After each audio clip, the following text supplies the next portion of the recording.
itu. Ya, terima kasih Anda masih bersama kami di program Bincang Pilkada, dan kita memasuki segmen akhir, dan kita ke Mas Fadli Ramadhani sini. Menanggapi tema kita hari ini, isu pilkada rasa pilpres, dan semakin memanas karena adanya buzzer-buzzer di media sosial, apalagi ditambah debat kandidat putaran kedua di Pilgub Jawa Barat kemarin. Sekaligus closing statement kepada Mas Fadli, silakan.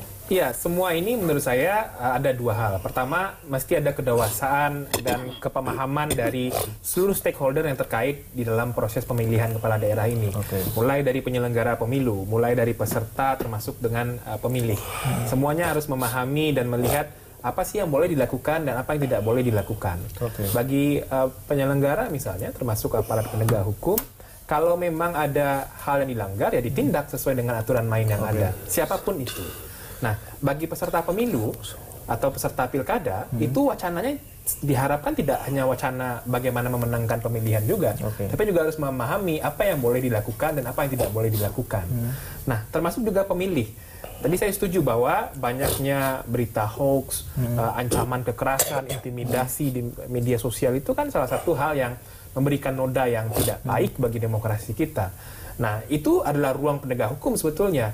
Jangan itu dibiarkan, karena kalau dibiarkan itu akan semakin mekar, akan semakin luas, sehingga semua orang menganggap itu yang biasa saja. Padahal itu adalah sebuah hal yang tidak boleh dibiarkan.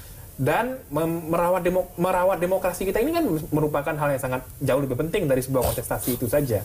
Nah, makanya hal-hal itu jangan dibiarkan menurut saya. Makanya yang menjadi sangat penting adalah bagaimana penegak hukum bisa menindak setiap orang yang melakukan pelanggaran, dan setiap aktor dalam kontestasi pilkada itu memahami aturan main yang ada. Baik, Mas Fadli.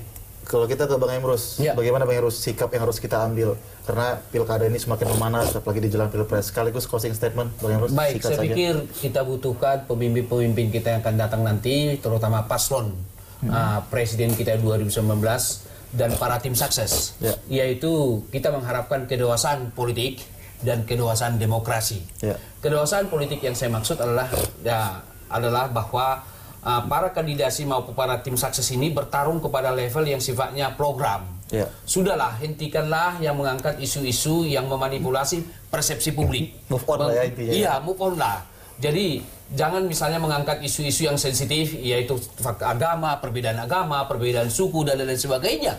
Gitu ya. Karena kalau kita bicara misalnya katakanlah perbedaan semacam itu sangat tidak produktif. Kalau misalnya katakanlah Joko Widodo isu dilemparkan katakanlah anti-Islam, saya kira tidak.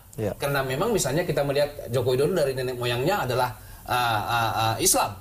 Kemudian Pak Prabowo sangat pluralis, keluarganya kita melihat. Jadi artinya sebenarnya kalau kita sadari bahwa pengangkatan isu tersebut sangat tidak baik dari segi para paslon, andaikan dua paslon yang maju nanti, maupun dari sudut katakanlah Pancasila kita, karena memang sudah berakhir itu semua. Jadi oleh karena itu bertarunglah pada level program, bertarunglah pada level katakanlah pembangunan untuk kepentingan rakyat. Tidak lagi ada nanti isu-isu yang bisa membuat konflik di grassroots masyarakat itu akibat memang perbedaan-perbedaan pandangan yang sangat tajam dari para elit maupun tim sukses. Dan kemudian yang terakhir saya mengharapkan bahwa apapun yang dilempar di sosial media jangan percaya, karena sekarang kita masuk pada era post-truth. Post-truth ini adalah bicara tentang bukan lagi persoalan kebenaran, tetapi pembenaran. Sosial media seringkali saya melihat berfungsi pembenaran.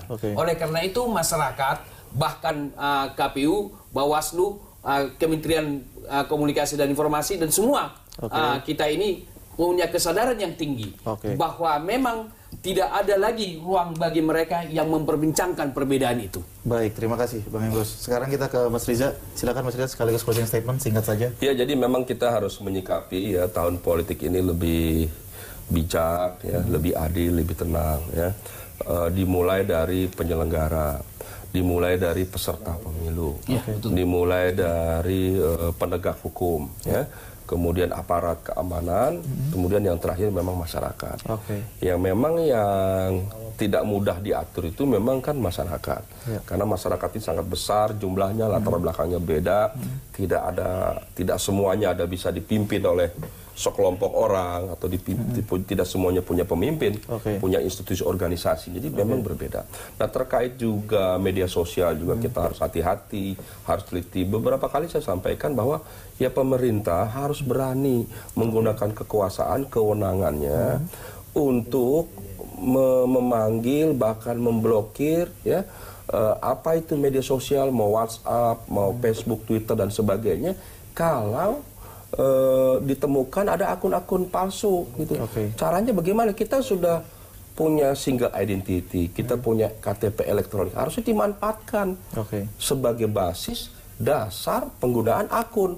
Kalau itu yang terjadi, saya yakin lebih dari 70% tidak ada lagi hoax sekarang seperti ini, tidak lagi ujian kebencian, karena akan jelas terekam, tercatat, terdata, teridentifikasi. Kalau ada orang yang menggunakan akun, dia jelas melanggar pasalnya, bisa dikejar, bisa dihukum. Kalau sekarang sulit kita, gitu loh. Nah ini juga jadi itu kita harus selesaikan masalah dari hulu. Gitu. Jangan cuma di hilirnya, tapi di hulu sehingga selesai masalahnya. Masalah yang paling mendasar tadi identitas daripada akun-akun ini. Baru nanti mekanisme, perilaku dan sebagainya. Dan yang terakhir, kita ingin ada penegakan hukum yang adil dan bijaksana. Baik, terima kasih Mas Riza Patria telah bergabung bersama kami di program Jalan Pilkada. Terima kasih juga Bang Emrus Yombing. Terima kasih juga Mas Fadli Ramadhani telah bergabung bersama kami. Ya pemirsa, kesimpulan yang dapat kita ambil adalah marilah kita mendukung agar Pilkada serentak 2018 ini dapat berjalan secara damai dan juga demokratis. Dan berhati-hatilah dalam memilih dan memilah informasi yang Anda dapatkan dari media sosial. Demikianlah pertemuan kita di program Jalan Pilkada malam ini. Saya Wahyu Diritonga pamit undur diri. Terima kasih dan sampai jumpa.